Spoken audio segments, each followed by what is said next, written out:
Hello guys, welcome back our new blog. तर आमचा आता रायडर बसलेला आहे. आता बघा आम्हाला कसा घेऊन जातो. तो हम गाइज जा रहे अभी पंचवटी.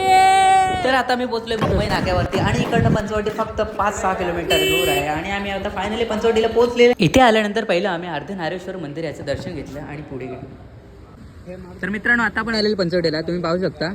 आणि हे मंदिर आहे इकडचे आणि इकडे संध्याकाळच्या वेळेस आरती असते, त्यावेळेस हे पूर्ण भरलेलं असतं. तर हे आमचे पूर्ण इथे मित्र आहेत. तर यांच्यासोबत आज आम्ही आलो पंचवटीला. तर या तुम्हाला आणखी मी पुढे दाखवतो. प्रभू श्रीराम जेव्हा वनवासाला निघाले त्यावेळेस ते पंचवटीला थांबलेले आणि हे ऐतिहासिक स्थान आपल्या नाशिकमध्येच आहे. तर तुम्ही इथे नक्की दर्शन घ्या. हे आहे रामकुंड आणि महाराष्ट्रामध्ये पहिली गंगा आरती ही नाशिकमध्ये होती. वनवासाच्या जोरात प्रभू श्रीराम इकडे राहायचे आणि प्रभू लक्ष्मणाने या ठिकाणी शूर्पणखाचं नाक कापलं होतं आणि माता सीता यांचं अपहरण या ठिकाणावरून झालेलं होतं. मला इकडे येणं खूपच छान वाटलं. आणि जर तुम्हाला इकडे यायचं असेल तर हे मुंबईपासून फक्त 130 किलोमीटर दूर आहे आणि लोकेशन तुम्हाला मी कॅप्शनमध्ये देत आहे. आणि अशाच नवीन व्हिडिओ पाहण्यासाठी आपल्या चॅनलला फॉलो करा. तर भेटूया पुढच्या व्हिडिओमध्ये. जय श्रीराम.